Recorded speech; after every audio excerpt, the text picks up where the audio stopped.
नमस्कार, आप सभी दर्शकों का लाइव इंडिया हर पल के खास कार्यक्रम भारत की बात में स्वागत है। मैं हूं आपके साथ पूजा दुबे और सबसे पहले इसमें चर्चा करेंगे बिहार की, जहां पर प्रधानमंत्री नरेंद्र मोदी के पटना में होने वाले रोड शो पर बिहार के पूर्व उप मुख्यमंत्री व राजद के नेता तेजस्वी यादव ने कहा कि बहुत अच्छा है कि पीएम मोदी 5 साल के बाद फिर आ रहे हैं। नौकरी का एजेंडा उनका रोड यहाँ पर शो जो है उसको लेकर के है, जो सबसे ज्यादा सुरक्षित सीट बोलते हैं उसमें भी आकर रोड शो करना पड़ रहा है।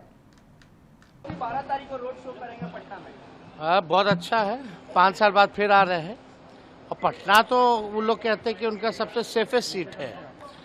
नौकरी के एजेंडे ने उनको रोड पे ले आया है, समझ रहे हैं। जो सबसे सेफेस्ट सीट जो बोलते थे उसमें भी आके रोड शो करना पड़ रहा है। तो हम क्या कहते थे, बार बार चौंकाने वाला रिजल्ट लाएंगे। तो हालत बहुत बुरी है भाजपा को। प्रधानमंत्री बुजुर्ग हो गए आपने कहा था, लेकिन संजय झा ने कहा है कि आप तो जवान हैं लेकिन व्हील चेयर पर कैसे बैठ रहे, क्यों बैठ रहे? गजब बात है। ये कोई सवाल है? इंजरी होती है ना, इंजरी होती है तो बैठे हैं। लेकिन फिर भी हम फील्ड में है ना, अपना काम तो कर रहे हैं, चाहे जिस हालत में हो। पिछले चरण के चुनाव का प्रचार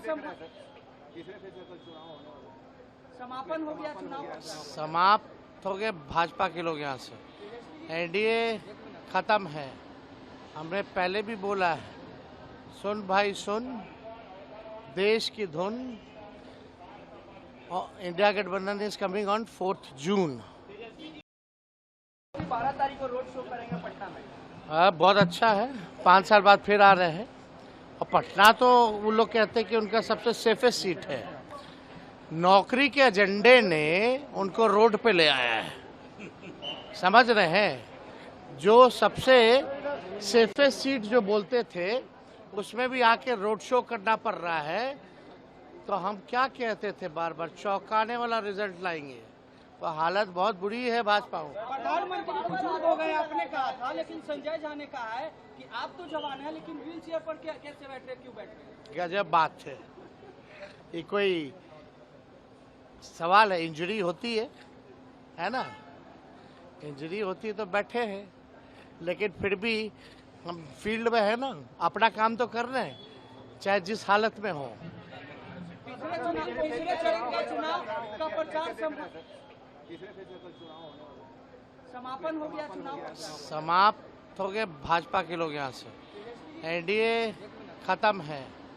हमने पहले भी बोला है, सुन भाई सुन, देश की धुन।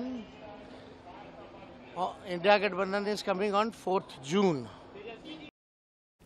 तो आप लोगों ने यहाँ पर तेजस्वी यादव के बयान को सुना, जहां पर उन्होंने एक तरीके से प्रधानमंत्री नरेंद्र मोदी के ऊपर तंज कसते हुए कहा है कि बहुत अच्छी बात है कि वो 5 सालों के बाद आ रहे हैं। और सबसे बड़ी बात उन्होंने कहा है कि यहाँ पर उन्हें उन सीटों पर भी रोड शो करने की ज़रूरत पड़ रही है जिन्हें वो सुरक्षित सीट कहते हैं, और वहाँ आकर के उन्हें रोड शो करना पड़ रहा है। साथ ही उन्होंने कहा है कि मैं कहता हूँ कि जिस तरीके से नेताजी आए हैं पूरे चौक, पूरे तरीके से तैयारियों के साथ, भाजपा की हालत बहुत बुरी लग रही है। भाजपा यहाँ से पूरी तरीके से यहाँ पर सफाया होने जा रहा है, जिसमें कई बातें उन्होंने कहा है। इस पूरे मुद्दे को लेकर के हमारे सहयोगी संजय हमारे साथ जुड़ रहे हैं और उनसे हम लोग इसको लेकर के चर्चा करेंगे।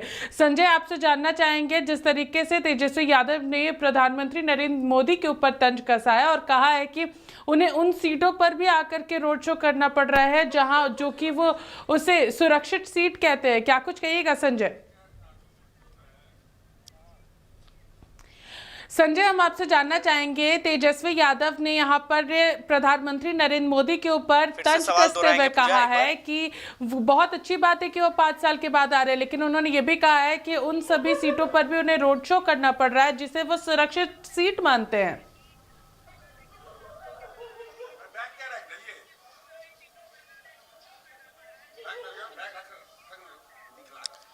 बिल्कुल, देखिए प्रधानमंत्री लगातार जो है बिहार दौरे पर है पूजा, और ऐसे में कहीं ना कहीं प्रधानमंत्री का पटना एक काफी लंबे समय बीत गया है, उसके बाद वो पटना आ रहे हैं और रोड शो भी करेंगे। तो ऐसे में प्रधानमंत्री नरेंद्र मोदी देश के प्रधानमंत्री हैं और सभी के लिए प्रधानमंत्री हैं। तो ऐसे में लोकसभा का चुनाव है और इसे विपक्ष भले राजनीतिक रूप दे रहा है, लेकिन कहीं ना कहीं प्रधानमंत्री चुनावी सरगर्मी के बीच आ रहे हैं। हमारे साथ इस मामले पर सवाल और जवाब हम करेंगे जो झंझारपुर की महिला मोर्चा की बीजेपी की जो जिला अध्यक्ष है जूही झा जी, उनसे भी हम जानेंगे, सवाल लेंगे और जानेंगे कि प्रधानमंत्री काफ़ी लंबे समय के बाद पटना आ रहे हैं। क्योंकि जब 2014 की बात करें तो जब बम ब्लास्ट हुआ था गांधी मैदान में, उसके बाद प्रधानमंत्री का आगमन हो रहा है। तो तेजस्वी यादव ने इस पर तंज कसा है, कैसे देखती हैं इसको? तेजस्वी यादव जी को तो तन कसना जो है ही, क्योंकि वो समझ रहे हैं जो हम चारों तरफ से हार रहे हैं, वो टूट चुके हैं। और हमारे मोदी जी का जहाँ तक सवाल है तो वो बम ब्लास्ट के बाद तो 2 बार बिहार में आए हैं। इधर बिहार में तो कई जगह वो आए हैं, मगर मिथिला में भी वो 2 बार आए हैं। दरभंगा, मधुबनी नहीं आए हैं। पटना काफ़ी लंबे समय के बाद, पटना लंबे समय के बाद आए हैं। तो हाँ, आ रहे। कारण ये है जो उनका जो कार्यकर्ता है वो उनके प्रभाव इतना है कार्यकर्ता पर जो मोदी जी के आने का जरूरत नहीं पड़ता है। हाँ, जो सभी कार्यकर्ता जो हैं, जो महिला हो, पुरुष हो, युवा हो, सब उनके लिए दिलो जान से काम करते हैं। चाहे सुविधा मिले, साधन मिले, ना मिले, कोई उसका मोहताज नहीं है।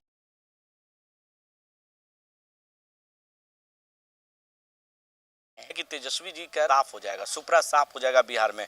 इस बार खाता, आप लोग कल तक कह रहे थे कि खाता नहीं खुलेगा इंडिया गठबंधन का, आरजेडी का, लेकिन इस बार आरजेडी के लोग बड़ा ओवर कॉन्फिडेंस है, इंडिया गठबंधन के लोग ओवर कॉन्फिडेंस है, कह रहे खाता नहीं खुलेगा आप लोग का। नहीं, देखिए, जब अंदाजा है मैदान में, जो मैदान जंग हम जीत नहीं पाएंगे, तो वो अपने कार्यकर्ता को से उत्साह बढ़ाने के लिए कहते हैं जो हम जीतेंगे, हम जीतेंगे, नारा लगाते हैं हम जीतेंगे।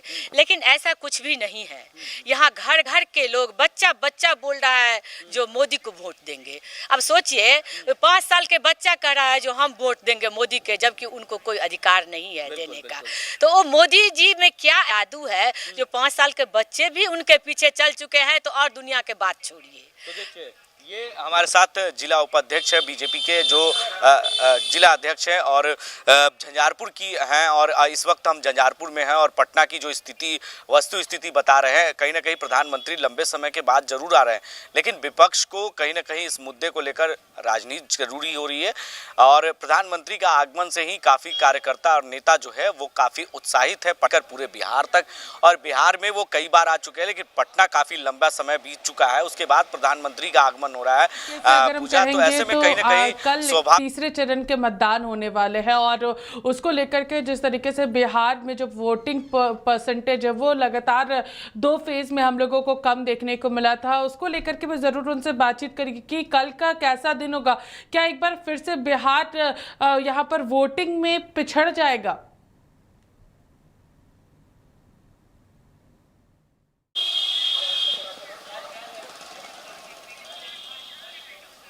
जूही जी, लगातार बिहार में जो स्थितियां आप 2 चरणों में देखी, वोटिंग प्रतिशत हुआ, क्या लगता है झंझारपुर में इसका असर नहीं दिखेगा, बढ़ेगा वोट प्रतिशत? लोगों के अंदर उत्साह है, लोगों से आप मिल रही हैं? देखिए, हम जो लोगों से मिले हैं, पूरे झंझारपुर लोकसभा में हम घर घर गए हैं और यहाँ सभी कास्ट के यहाँ गए हैं। तो लोगों में थोड़ा आक्रोश है। जो ये कैंडिडेट जो है रामप्रीत मंडल जी, वो मिलने नहीं आए। तो रामप्रीत मंडल जी से कोई लेना देना नहीं है को, या हमारी पार्टी को, और हमारी जो महिला है, जनता है, उनको भी, पुरुष भी, महिला नहीं पुरुष भी हैं जो चाहते हैं, हम मोदी जी को जानते हैं। इस बार हमारे मोदी जी का नारा भी है, अब की बार सरकार और 400 पार। तो ये 400 पार कैसे होगा? क्योंकि 2 चरणों में आप देख लें, वोट प्रतिशत बहुत कम हुआ है। क्या लगता है कि इस बार जो 5 सीटों पर जो फिर से मतदान हो रहे हैं, जिसमें अररिया शामिल है, झंझारपुर शामिल है, खगड़िया है, तमाम इन जगहों पर जो मतदान हो रहे हैं, तो इसमें वोट प्रतिशत क्यों नहीं आखिर बढ़ेगा? क्या आपको लगता है? बिल्कुल बिल्कुल बढ़ेगा। 2 चरणों में जो थोड़ा कम हुआ, मगर जो हुआ सॉलिड वोट गया है बीजेपी को। लेकिन विपक्ष तो कह रहे हैं कि वो इस बार वोट प्रतिशत के पीछे वजह है कि कहीं ना कहीं लोगों के अंदर मोदी जी से नाराजगी है। नहीं नहीं नहीं नहीं नहीं, मोदी जी से किसी को नाराजगी नहीं है। मोदी जी लोग कहते हैं मोदी हमको 5 kg अनाज देते हैं, वो भी मत दे, हमको बाथरूम ना दे, घर ना दे, कुछ भी ना दे, देश के लिए काम मंदिर बनाए, 370 हटाए, 3 तलाक हटाए, अब हमको क्या चाहिए? हॉस्पिटल बना रहे हैं, बच्चे लोगों के स्कूल। तो कह रहे हैं कि राम मंदिर से क्या घर चलेगा, परिवार चलेगा? राम मंदिर चलेगा इसलिए जो हम भजन करते हैं, हम राम को मानते हैं, राम सर्वोपरि है। हमारे सनातन धर्म में राम सर्वोपरि है और हम राम को मानते हैं और मानते ही रहेंगे। और वो लोग कहते हैं, जो कहने वाले हैं वो कहते हैं, कहते रहेंगे, उससे कोई प्रभाव नहीं पड़ेगा। मोदी जी जीतेंगे तो वोट प्रतिशत बढ़ेगा? बिल्कुल बढ़ेगा। आज से ही महिला लोग सुबह से ही आना जाना एकदम आज से ही तैयारी में है, जो एकदम मोदी जी को हम वोट देंगे। तो देखिए वोट प्रतिशत इस बार बढ़ेगा क्योंकि मौसम भी काफी सुहाना है, क्योंकि झंझारपुर में अब इस वक्त हम हैं और झंझारपुर की जो जिला अध्यक्ष हैं जूही झा जी, उनसे हमारी खास बातचीत हुई, सवाल हुई लाइव में। और जिस तरीके से मौसम भी सुहाना हो चुका है और मौसम भी तीसरे चरण में मेहरबान है, क्योंकि 2 चरणों में जो मौसम था उसके वजह से कहीं ना कहीं ये वोट प्रतिशत भी कम हुआ। लोगों ने कहा कि काफ़ी धूप है और गर्मी की वजह से गर्म हवाएं चल रही थी, लेकिन कल से ही देखा जाए तो मौसम सुहाना हो चुका है। हवा जो है वो हवाएं जो ठंडी ठंडी हवाएं चल रही है और कल अगर मौसम सुहाना रहा तो वोट प्रतिशत में भी कुछ बदलाव दिखेगा, बदला रुझान भी दिखेगा।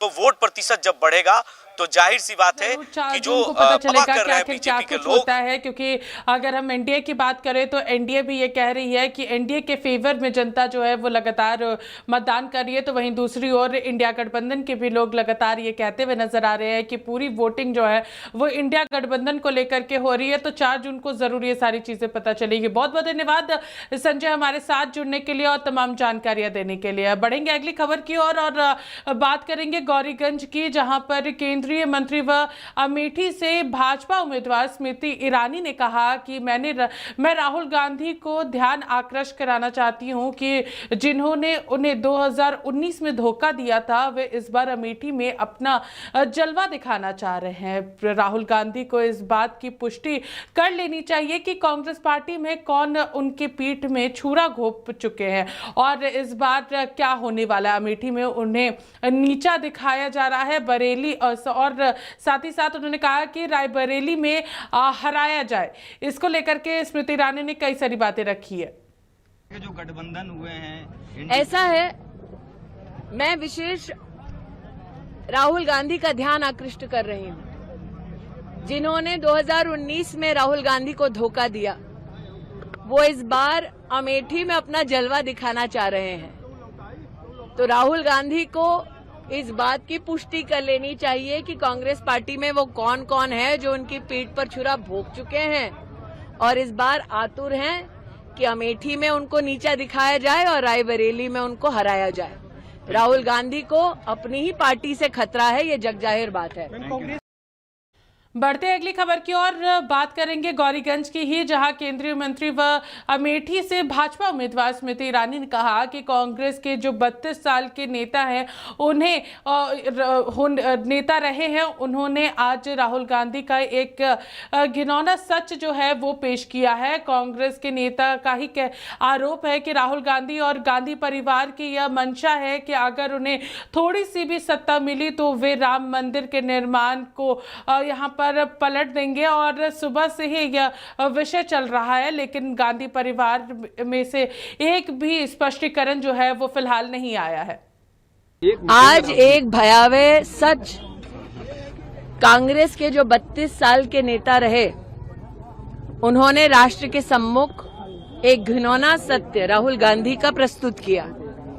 कांग्रेस पार्टी के ही नेता का यह आरोप है कि राहुल गांधी की ये मंशा है और गांधी परिवार की ये मंशा है कि राम मंदिर के निर्णय को अगर उनको थोड़ी सी भी सत्ता मिली तो उस निर्णय को वो पलट देंगे। सुबह से लेकर अब तक ये विषय चल रहा है, लेकिन एक भी स्पष्टीकरण गांधी परिवार से नहीं आया। ये सत्य है और जग जाहिर है कि गांधी परिवार रामलला के भव्य मंदिर और विशेषता मंदिर में प्राण प्रतिष्ठा के विरोध में है। ये सब जानते हैं कि विशेषता रामलला के अस्तित्व पर प्रश्न चिन्ह कराते हुए गांधी परिवार ने अदालत में भी दस्तावेज प्रस्तुत किए। सुबह से लेकर अब तक ये विषय चल रहा है। क्यों गांधी परिवार ने इसका खंडन नहीं किया? नरेंद्र मोदी जी ने बार बार कहा कि संविधान के विरुद्ध जाकर गांधी परिवार विशेष ओबीसी के आरक्षण में भी सेंध लगाना चाहता है। तो बार बार चाहे वो संविधान हो या सुप्रीम कोर्ट का आदेश हो, हमारी आस्था पर और संवैधानिक हमारे अधिकारों पर क्यों हनन की दृष्टि से गांधी परिवार काम कर रही है, इसका स्पष्टीकरण देना उनके लिए जरूरी है। बढ़ते अगली खबर की ओर और बात करेंगे। यहाँ पर कांग्रेस महासचिव प्रियंका गांधी ने अमेठी से कांग्रेस नेता केएल शर्मा के उम्मीदवार पर बीजेपी द्वारा किए जा रही टिप्पणी पर कहा है कि यह बहुत असंभव बात है। 40 वर्षों से उन्होंने यानी कि केएल शर्मा ने यहाँ काम किया है। अमेठी की जनता सभ्य है, यहाँ एक सभ्यता और परंपरा है और इसका सभी को आदर करना चाहिए। बहुत असभ्य बातें, 40 सालों से उन्होंने यहाँ काम किया है। बहुत असभ्य बातें और अमेठी की जनता सभ्य है। एक सभ्यता है यहाँ, एक परंपरा है यहाँ और उसका सबको आदर करना चाहिए।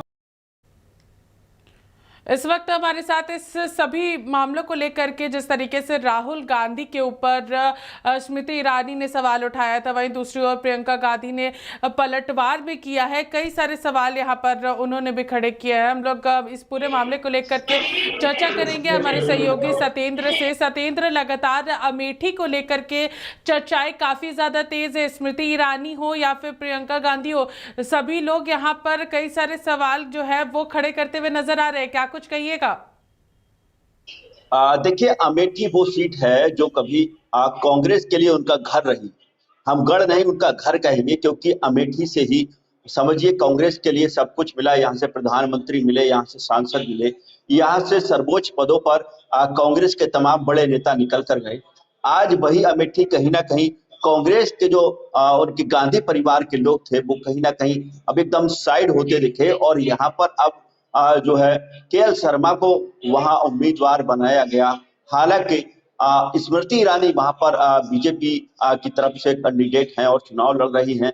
ऐसे में जो बयानबाजी चल रही है, क्योंकि शुरू में देखा गया था कि राहुल गांधी रायबरेली से और अमेठी से प्रियंका गांधी चुनाव लड़ेगी, लेकिन ये कतई ठीक नहीं हुआ। इसके बाद अचानक एकाएक कांग्रेस की तरफ से केएल शर्मा को अमेठी से उम्मीदवार बनाया। तो स्मृति ईरानी जो कहीं ना कहीं लगातार वो तंज कस रही हैं, उसको लेकर के वो देखा जा रहा है कि वो लगातार प्रियंका गांधी पर तंज दे रही हैं और राहुल गांधी पर तंज दे रही, कांग्रेस के तमाम पार्टी के लोगों पर तंज दे रही हैं। तो कहीं ना कहीं ये बयानबाजी सिर्फ इसीलिए है, लेकिन केएल शर्मा जो है वहां पर कांग्रेस के बड़े पुराने जो है विश्वास के नेता हैं और वहां उनका अपना घर है, लोकल के नेता हैं। तो कहीं ना कहीं स्मृति ईरानी जो बयानबाजी कर रही है, ऐसा ना हो कि केएल शर्मा जो है वहां कहीं ना कहीं अपनी उम्मीदवारी अधिक पेश कर पाए और स्मृति ईरानी कहीं ना कहीं ऐसा ना हो कि उनके साथ जो है मतदाता कुछ कम उनके पक्ष में रुझान दिखाई दे।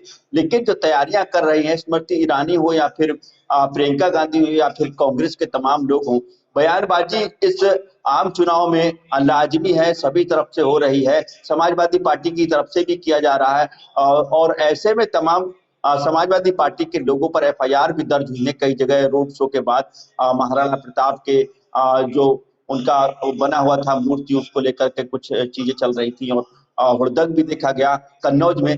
वहीं बदायूं में भी जो है इसी तरीके का शिवपाल ने कहीं ना कहीं मायावती को लेकर के कुछ अमर्यादित शब्दों का प्रयोग किया। उसके बाद वहां उनकी मुकदमा लिखा गया। लेकिन अमेठी लोकसभा सीट को लेकर के जो बातें चल रही, क्योंकि स्मृति ईरानी ने कहा था कि हम अपना घर वहीं बनाएंगे, तो सोचिए 5 साल बीत चुके और 5 साल से वहां हैं ये, और 2024 में इन्होंने अपना घर बनाया। कहीं ना कहीं ये सारी चीजें जो है चुनाव के दौरान ही देखी जा रही हैं। तो दोनों तरफ से जो बयानबाजी है चुनावी इस दंगल में कह दें तो दंगल के हिसाब से जो चुनावी जो रोटियां सेकी जा रही हैं आम जनता को मोहरा बना करके और पार्टियां आगे बढ़ रही हैं, तो ये भी कहीं ना कहीं पूजा देखने वाली बात होगी। रही बात स्मृति ईरानी की और प्रियंका की राहुल को लेकर के जो चर्चाएं चल रही हैं, तो उनका भी कहना ये कहीं ना कहीं ठीक है, क्योंकि राहुल गांधी आखिर अमेठी से चुनाव क्यों नहीं लड़े, इस पर भी पूजा सवाल बन रहा है। तो इसी तरीके से सारी चीजें देखी जा रही, क्योंकि रायबरेली वो पहुंच गए और अमेठी छोड़ दी गई। तो ये सारी चीजें जो है कहीं ना कहीं चुनाव में मुद्दा जो है चुनावी मुद्दा बनकर रह गई पूजा। सतेंद्र, यहाँ पर जिस तरीके से हम आपके साथ एक बार फिर से जुड़ेंगे, लेकिन अमेठी को लेकर के जो चर्चाएं फिलहाल चल रही है, जहां प्रियंका गांधी ने भी अपने प्रत्याशी को लेकर के कई सारी बातें कही है। उन्होंने साफ तौर पर कहा था प्रियंका गांधी ने कि यहाँ पर एक परंपरा है, सभ्यता है, जिसका सभी को आदर करना चाहिए, और वहाँ जो उम्मीदवार है उसको लेकर के भी उन्होंने कहा कि शर्मा ने कई सारे विकास जो है वो यहाँ पर किए हैं। 40 वर्षों में उन्होंने कई सारे काम अमेठी के लिए की है। तो बने रहिए हमारे साथ सतेंद्र, फिर हम आपके साथ जुड़ेंगे। बढ़ेंगे अगली खबर की और बात करेंगे यहाँ पर कन्नौज की, जहाँ पर अखिलेश यादव ने कई सारी बातें कही है। कन्नौज से समाजवादी पार्टी प्रमुख और कन्नौज निर्वाचन क्षेत्र से उम्मीदवार अखिलेश यादव ने कहा है कि कन्नौज की जनता विकास को देखना चाहती है, खुशहाली को वोट देने जा रही है। कन्नौज लोकसभा में यहाँ पर रनवे बनाया गया है, एक बार हवाई जहाज लैंडिंग जो है, कई सारी बातें जो है उन्होंने यहाँ पर कही है। हम सबसे पहले आपको वो बयान सुनाते हैं। नकारात्मक राजनीति करने वालों की हार होगी। जो गड्ढा खोदे थे, जो गड्ढा खोदते वो खुद एक दिन गिरते हैं। इसलिए कन्नौज की जनता विकास को, तरक्की को, खुशहाली को वोट देने जा रही है। कन्नौज की जनता ने एक समय देखा था इस शहर को 4 लेन सड़कों से जोड़ना, एक्सप्रेसवे से जोड़ना, 24 घंटे बिजली देना, काली नदी पे पुल बनाना, गंगा पे पुल बनाना, लोहिया आवास देना, मेडिकल कॉलेज देना, पैरामेडिकल कॉलेज देना, कार्डियोलॉजी डिपार्टमेंट देना, कैंसर इंस्टीट्यूट का आपका प्राइमरी स्टेज पर कैंसर कैसे आइडेंटिफाई वो बनाना, परफ्यूमरी के लिए परफ्यूम पार्क बनाना, इंजीनियरिंग कॉलेज में perfumery engineering banana, centre of excellence banana Israel government के साथ, काउ मिल्क प्लांट और काउ मिल्क प्लांट की डेयरी प्रोडक्ट्स को लाना, स्टेडियम और न जाने कितने काम में गिनाऊं जो मुझे याद है जो हम लोगों ने यहाँ किए हैं। यही नहीं, रनवे बनाया है कन्नौज लोकसभा में। एक बार हवाई जहाज केवल टेस्टिंग के लिए उतरा था, दूसरी बार मैंने उतारा, उसके बाद किसी ने हवाई जहाज नहीं उतारा।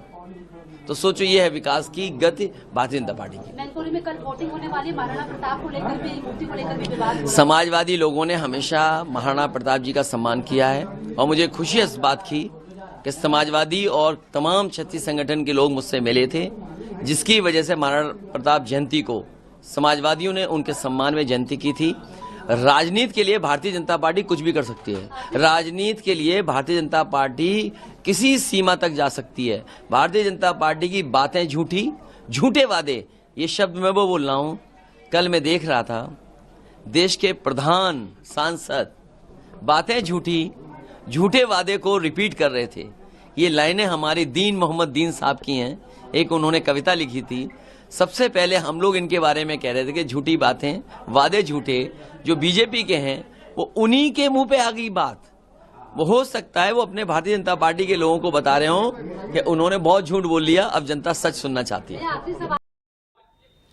इस पूरे मामले को लेकर के हमारे साथ चर्चा करने के लिए हमारे सहयोगी सतेंद्र जुड़े हुए हैं, हम उनसे बातचीत करेंगे। सतेंद्र, कन्नौज के प्रत्याशी और साथ ही साथ समाजवादी पार्टी के प्रमुख अखिलेश यादव ने बीजेपी के ऊपर कई सारे आरोप लगाए हैं। उन्होंने कहा है कि बीजेपी के विकास की गति, समाजवादी लोगों ने हमेशा महाराणा प्रताप का सम्मान किया है। राजनीति के लिए भाजपा कुछ भी कर सकती है। भाजपा की बातें जो है वो झूठी है और वादे भी झूठे हैं। क्या कुछ कहिएगा इसको लेकर?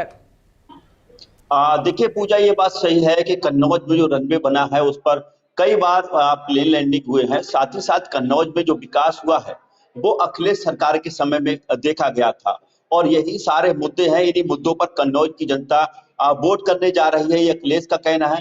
साथ ही साथ उनका आरोप ये भी है कि भारतीय जनता पार्टी कहीं ना कहीं जो है झूठे वादे करती है, झूठे वादों पर चुनाव लड़ती है। लखनऊ में भी जब मेट्रो बनी थी तब अखिलेश यादव ने ही लखनऊ में मेट्रो दी थी। उस समय भी अखिलेश यादव ने आरोप लगाया था कि भारतीय जनता पार्टी सिर्फ जो है उद्घाटन करना जानती है, शिलान्यास करके पूरा काम करना नहीं जानती है। क्योंकि जब लखनऊ में जब मेट्रो आई थी तो अखिलेश सरकार के समय ही आई थी और उस पर हरी झंडी दिखाकर कहीं ना कहीं भारतीय जनता पार्टी की सरकार ने उसका क्रेडिट लिया था। वहीं दूसरी ओर लखनऊ में जो रिवर फ्रंट है गोमती नदी के दोनों साइड जिस तरीके से पूरी गोमती नदी को विकसित किया जा रहा था, वो योजना भी कहीं ना कहीं अखिलेश सरकार की थी और जिसके बाद उसमें कहीं ना कहीं भ्रष्टाचार के आरोप आए और फिर जो गोमती नदी का रिवर फ्रंट था उस पर जो निर्माण था वो कहीं ना कहीं इन भ्रष्टाचारियों के हवाले चढ़ गया और वहां पर काम रोक दिया गया। हाँ, ये जरूर है। वहीं आगरा एक्सप्रेस वे की बात करें तो वो एक्सप्रेस वे भी यूपी में अखिलेश सरकार के दौरान भी बना था और यहाँ पर भी तमाम जो प्लेन थे वो लैंडिंग किए गए थे। तो ये सारे मुद्दे हैं जो अखिलेश यादव कहीं ना कहीं आज जो कह रहे हैं कि कन्नौज में मैं प्रत्याशी हूँ और कन्नौज की जनता जो मेरे सरकार में उस समय जब मैंने विकास कराया था उन्हीं सारे विकासों पर कहीं ना कहीं खुश होकर इस बार मतदान कर रही है और भारतीय जनता पार्टी पर आरोप लगाया है कि ये झूठी राजनीति करते हैं और हमेशा जनता को बरगलाते हैं, जनता के विकास और उनके हित की नहीं सोचते हैं। सपा सरकार में काफी काम हुआ और कन्नौज जो उनके अपने कहीं ना कहीं गढ़ मानी जाती है, यहाँ भी जो है उनका सुब्रत पाठक से मुकाबला है और ऐसे में अखिलेश यादव पूरी ताल ठोक रहे हैं और वहां से पूरे वादे और दावे के साथ जीत का जो है कहीं ना कहीं ऐलान कर रहे हैं। और साथ ही साथ यहाँ पर पहले जो है जब संभावनाएं थी कि अखिलेश यादव कन्नौज से लड़ेंगे और उससे पहले ही यहाँ पर लालू प्रसाद यादव के जो दामाद है तेज प्रताप यादव, उनको यहाँ पर जो है इलेक्शन के लिए उम्मीदवार बनाया था और एकाएक फिर कुछ ऐसा हुआ, वहां की कन्नौज की जनता ने अखिलेश यादव की मांग की और अखिलेश यादव को आखिर लास्ट टाइम अखाड़े में कूदना ही पड़ा। और अखाड़े में जब कूदे हैं तो अब वहां के जो विकास उनकी सरकार में हुए हैं उनके विकासों को लेकर के और तमाम बेरोजगारी और तमाम जो ऐसे मुद्दे हैं जो इस बार युवाओं के मुद्दे हैं और महंगाई जो आम जनता के मुद्दे हैं, इन मुद्दों पर आगे बढ़ा करके कहीं ना कहीं जो इस बार भारतीय जनता पार्टी के जो सुब्रत पाठक है उनको हराने के लिए वहां पर मैदान में है पूजा।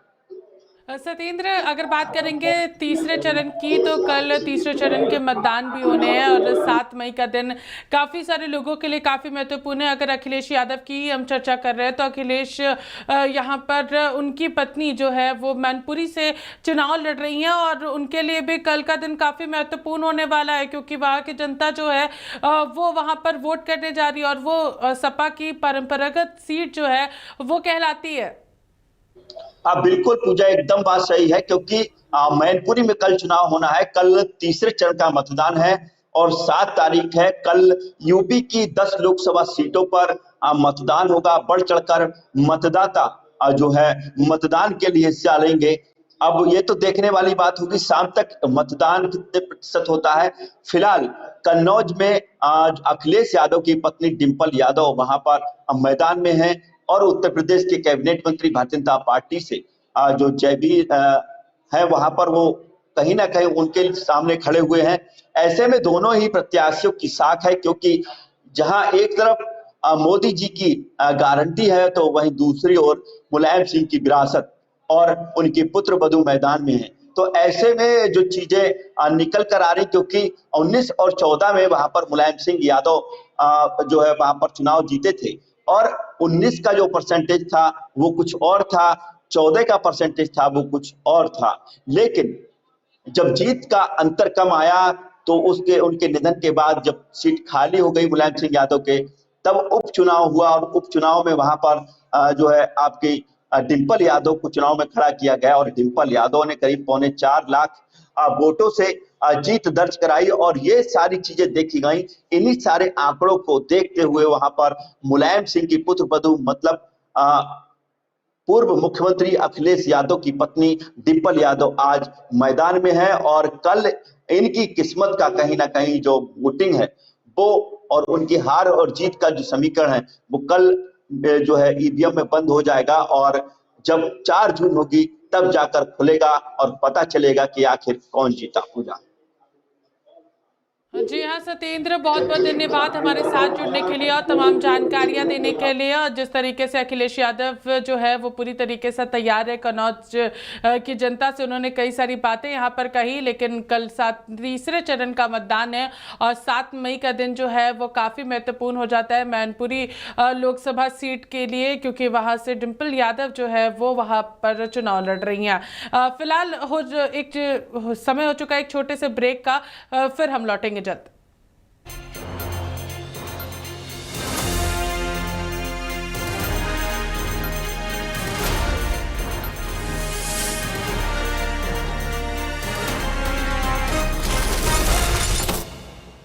लेकर आ रहे हैं आपके लिए कुछ नया, कुछ अलग और अनोखा, जहां बात होगी देश की और जनता की, बात होगी उन मुद्दों की जिन पर नहीं है किसी का ध्यान। हम लेकर आ रहे हैं भारत की बात पूजा दुबे के साथ।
लोकतंत्र के महापर्व में मैंने निभाई अपनी जिम्मेदारी, अब आपकी बारी।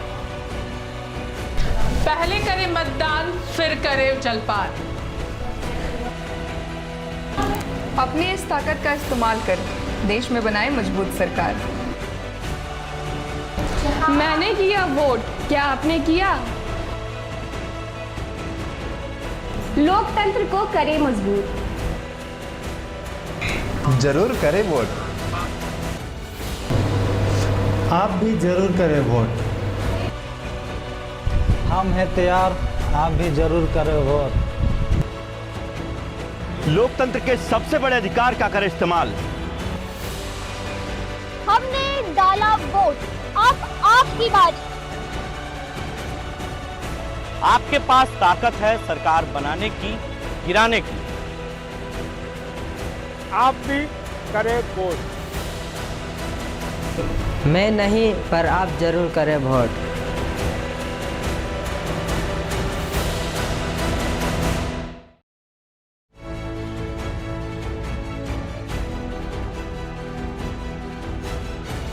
लोकतंत्र के महापर्व में मैंने निभाई अपनी जिम्मेदारी, अब आपकी बारी।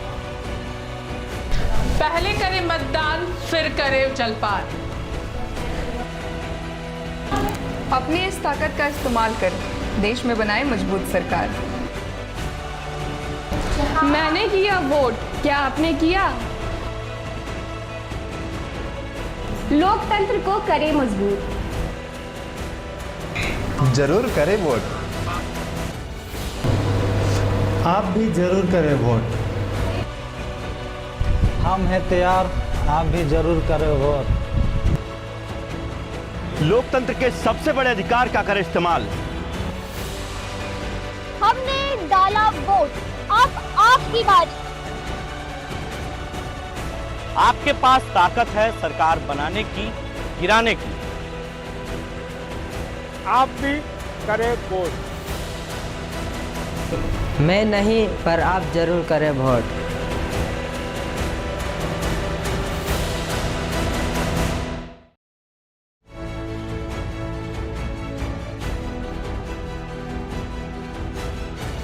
लोकतंत्र के महापर्व में मैंने निभाई अपनी जिम्मेदारी, अब आपकी बारी। पहले करे मतदान फिर करे जलपान। अपनी इस ताकत का इस्तेमाल कर देश में बनाए मजबूत सरकार। मैंने किया वोट, क्या आपने किया? लोकतंत्र को करे मजबूत। जरूर करें वोट। आप भी जरूर करें वोट। हम हैं तैयार, आप भी जरूर करें वोट। लोकतंत्र के सबसे बड़े अधिकार का करें इस्तेमाल। हमने डाला वोट, अब आपकी बारी। आपके पास ताकत है सरकार बनाने की, गिराने की। आप भी करें वोट। मैं नहीं, पर आप जरूर करें वोट।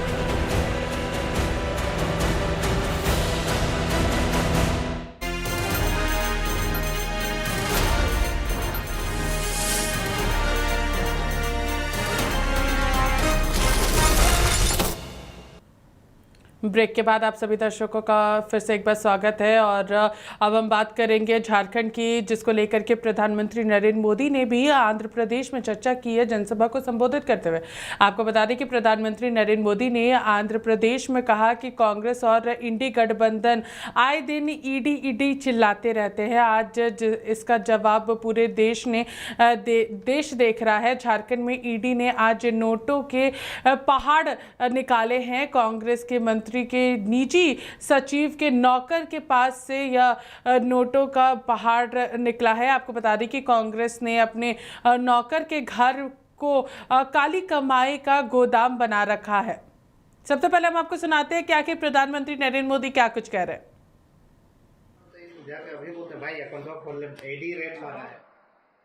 ये कांग्रेस वाले, इंडी अलायंस वाले गुस्से में आए दिन ईडी चिल्लाते रहते हैं। आप जानते हैं ऐसा ये क्यों करते हैं? इसका जवाब आज पूरा देश टीवी पर देख रहा है। झारखंड में ईडी ने नोटों के पहाड़ खोदकर निकाले हैं। कांग्रेस के मंत्री के निजी सचिव के नौकर के पास से ये नोटों का पहाड़ निकला है। सोचिए, कांग्रेस वालों ने अपने नौकर के घर को काली कमाई का गोदाम बना रखा था। ये पहला मौका नहीं है। इससे पहले भी कांग्रेस के एक सांसद के पास से नोटों का इससे भी बड़ा पहाड़ मिला था। इतने नोट है कि मशीनें भी गिनते गिनते थक जाती हैं। तो प्रधानमंत्री नरेंद्र मोदी ने झारखंड में जिस तरीके से मंत्री के निजी सचिव के नौकर के घर से पैसे मिले हैं उसको लेकर के कहा, वही दूसरी ओर अब हम आपको सुनाते हैं कि आखिर झारखंड की कांग्रेस प्रभारी गुलाम अहमद मीर ने इस कार्रवाई को लेकर के क्या कुछ कहा है। मैंने भी न्यूज़ों में सुना है, अभी फिलहाल ईडी का कोई स्टेटमेंट तो आया नहीं, और खबरों के मुताबिक मंत्री का ओएसडी का चपरासी, शायद चपरासी का भी एक चपरासी है जिसके यहाँ की ये खबर है। तो हम इंतज़ार कर रहे हैं जब ईडी एक स्टेटमेंट लेकर आएगा और उसमें कुछ तथ्यों को सामने रखेगा, हम ठीक ठाक तरीके से उसका रिस्पॉन्ड भी करेंगे और उसका जवाब। अब हम आपको सीधे सुनाते हैं कि आखिर आलमगीर आलम ने क्या कुछ कहा है, क्योंकि जो इस यहाँ पर पूरा मामला हुआ है उसमें आलमगीर आलम के निजी सचिव की चर्चा हो रही है और सचिव के नौकर की चर्चा हो रही है। तो इस पूरे मामले को लेकर के आलमगीर आलम ने भी मीडिया से बातचीत की है। क्या कुछ कहा है हम आपको सीधे सुनाते हैं। देखिए, अब क्या क्या जा रहा है नहीं वो नहीं जानते हैं। जो पीएस के बारे में बोलते हैं वो सरकारी पदाधिकारी है और हम लोग वैसे लोग को रखते हैं जिसका अनुभव होता है। संजीव लाल इसके पहले भी दो मंत्री के यहाँ पीएस रह चुके थे, उसका अनुभव के कारण हमने रखा है। अभी ईडी में जो चल रहा है आप भी देख रहे हैं, हम भी देख रहे हैं, बाकी कुछ आएगा फिर बताएंगे।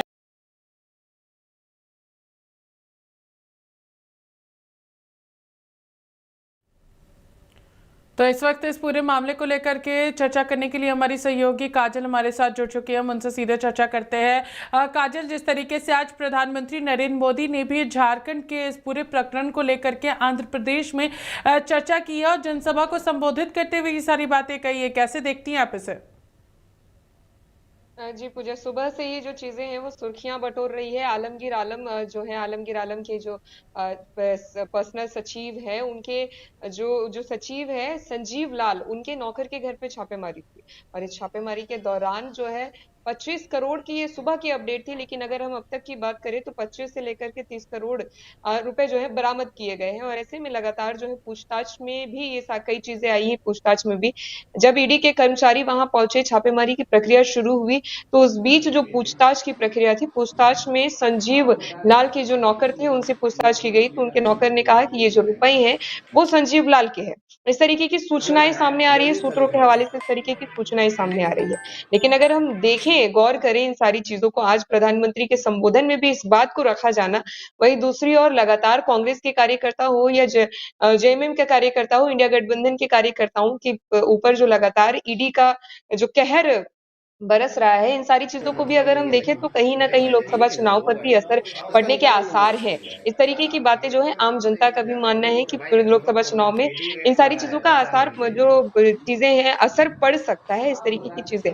लेकिन अगर आपको याद हो पूजा कि आज से ही 2 साल पहले की, अगर हम आज ही की तारीख से 2 साल पहले अगर हम जाए तो पूजा सिंघल के भी आवास में, पूजा सिंघल के घर में, हॉस्पिटल में, हर जगह छापेमारी हुई थी और ये छापेमारी का सिलसिला ईडी का शुरू हुआ था। उसके बाद कई कांग्रेस नेता, कई ऐसे जो कारोबारियों के घर पे, नेता की बात करें, कई लोगों के घर पे लगातार जो है छापेमारी जारी रही। कहीं मतलब नहीं है, लेकिन उसको निकालो ना जो। लेकिन अब की जो छापेमारी हो रही है, ये कहीं कर रही है सीधे लोकसभा चुनाव के ऊपर। लोकसभा चुनाव के ऊपर ऐसे अटैक कर रही है। आज कल तीसरे चरण का चुनाव है और तीसरे चरण भले झारखंड में नहीं है, लेकिन कल तीसरे चरण का चुनाव है, जिसे लेकर के भी चीजें जो है, 2 चरण के चुनाव ऑलरेडी, माफ कीजिएगा, मतदान ऑलरेडी हो चुके हैं और कल तीसरे चरण का है, यानी कि 7 मई को। तो ऐसे में जो है चीजें कहीं ना कहीं चुनाव से जुड़ती जा रही है और कांग्रेस का भी, अगर हम ऊपरी चीजों को देखें तो कांग्रेस का भी मनोबल इसमें कहीं ना कहीं जा रहा है। लेकिन यहाँ पे बात ये भी है कि आलमगीर आलम ने अपनी सफाई दे दी है।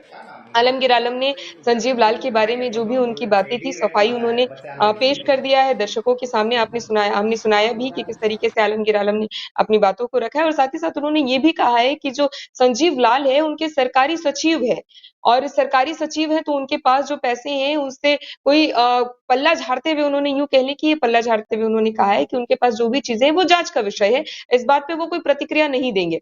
लेकिन वहीं बात करें अगर नौकर की, तो जो संजीव लाल के नौकर है उन्होंने बयान दिया था पूछताछ के दौरान कि ये पैसे संजीव लाल के हैं, उन पैसों से जो उनके नौकर है उनका कोई वास्ता नहीं है।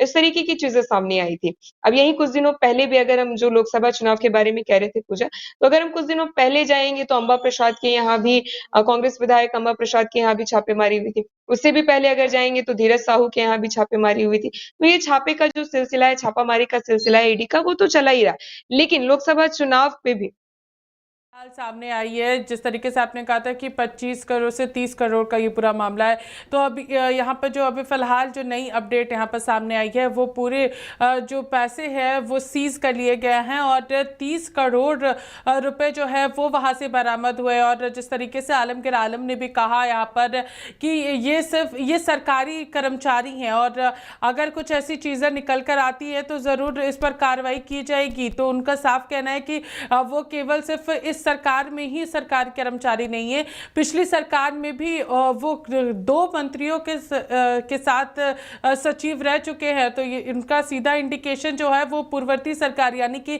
रघुवर दास सरकार के ऊपर भी निशाना वो साधते हुए नजर आ रहे हैं। जी पूजा, सीधे तरीके से हम कह सकते हैं, चूंकि मैंने ये भी बताया कि जो आलमगीर आलम ने जो अपना बयान दिया मीडिया से बातचीत करते हुए, चूंकि ये जो सिलसिला है छापेमारी का वो तो सुबह से ही जारी है और ऐसे में लगातार जो पूछताछ भी किया गया, नौकर से भी पूछताछ हुआ। उसके बाद जो है ये आलमगीर आलम ने भी अपना बयान दर्ज किया और अपने बयान में सीधे तरीके से उन्होंने पिछली सरकार पे निशाना साधा।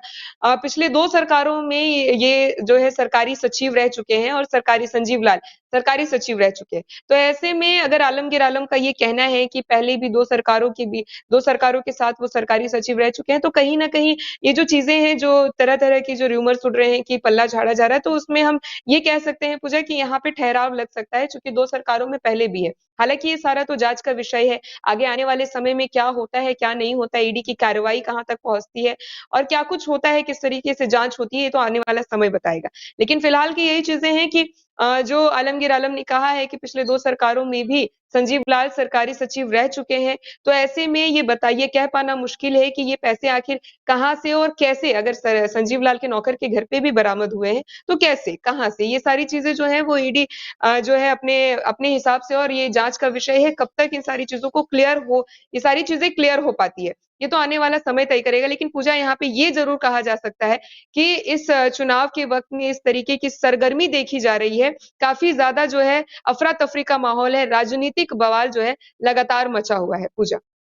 जी हाँ काजल, बहुत बहुत धन्यवाद हमारे साथ जुड़ने के लिए और तमाम जानकारियां देने के लिए। तो झारखंड में जिस तरीके से ईडी की दबिश देखने को मिल रही है, उसके बाद से ही प्रधानमंत्री नरेंद्र मोदी ने भी यहां पर कांग्रेस और इंडिया गठबंधन पर सवाल खड़े किए हैं कि वो हर वक्त ईडी चिल्लाते रहते हैं। उसका प्रमाण जो है वो जनता के सामने नजर आ रहा है और झारखंड में नोटों की पहाड़ जो है वो यहाँ पर मिला है और ईडी ने उसे यहाँ पर निकाला है। नौकर के घर से ये पूरे पैसे जो है वो बरामद होते हैं। तो प्रधानमंत्री नरेंद्र मोदी ने भी आज झारखंड में हुए मामले को लेकर के आंध्र प्रदेश में जनता को संबोधित करते हुए ये बातें रखी थी। फिलहाल लाइव इंडिया हर पल के खास कार्यक्रम भारत की बात में हमारे साथ इतना ही। कल फिर ठीक इसी समय लौटेंगे, तब तक के लिए देखते रहिए लाइव इंडिया हर पल। नमस्कार।